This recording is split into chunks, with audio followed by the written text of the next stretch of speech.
Swamiji. What is Atma? Atma is continuation. Okay. You want an honest answer or a socially polite answer?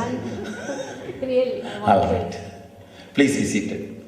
Whatever you think as Atma, whatever ideas you have about Atma, is just an idea. According to me, if I have to tell an honest answer, just drop those ideas and be very clear that you don't know. Then you will see the truth.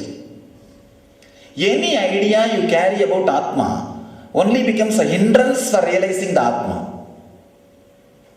Ramana Maharshi says very beautifully, I did not even know the word Brahman till I had Brahmajnana. That is why I was able to have easily. So, the concept of Atman is good in the initial level as an inspiration.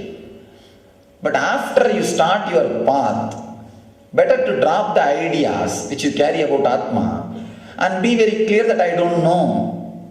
See, sometimes the ideas which you carry gives you a pseudo feeling, you know it. And you only need to leave it. Then the thirst or the enquiry or the seeking drastically drops. You become more or less like a manager. Now I know the truth, I need to administer. That is not the case. You don't even know that is the case. If we know, it will express by itself.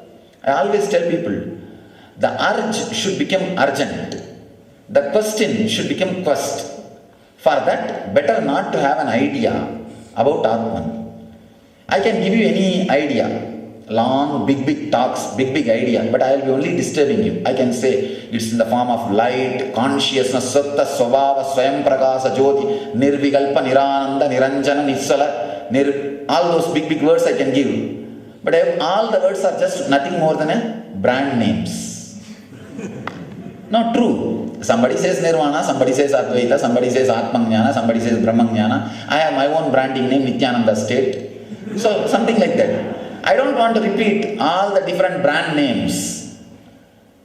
See, that's why I asked you. If you want a social answer, I would have given a long social answer. I don't think that anyway going to help you.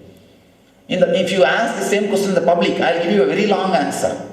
Quoting Ramakrishna, quoting Ramana Maharshi, quoting Buddha, quoting Shiva, quoting Shankara, quoting everybody. Long answer because I need to convince him that I know something.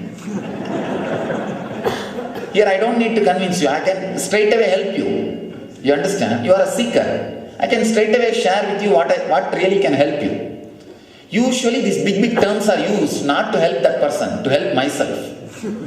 Now, that is the truth. These are all, you see, after all I am a young person. So I need to use big words to tell that person, you are sitting in front of a person whom you need to listen.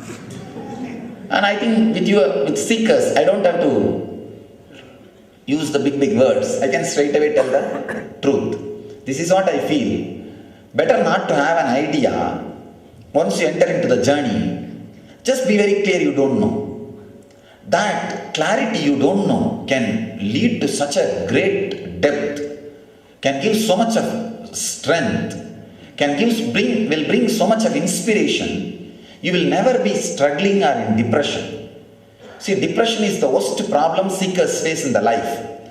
Why they face, they think they know almost everything.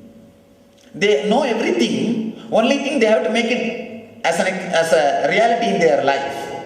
But that is not the case. If you know the fire will burn, naturally you will not put your hand there. But people tell me, Swamiji, I know everything, fire will burn, but again I am putting my hand there. No, it means you don't know. That is the truth. You have a pseudo knowledge. I can say breaking the pseudo knowledge is what I call Vijnanamaya Kosha Vedana. Breaking the Vijnanamaya Kosha. We live with a very wrong knowledge, very wrong idea. We know everything. That's what I call Vijnanamaya Kosha. Breaking it, having a clarity. This is what I know, this is what I don't know. Let me be very clear. That clarity will break the Vijnanamaya Kosha and can bring so much of strength, clarity, peace into your being. Thank you.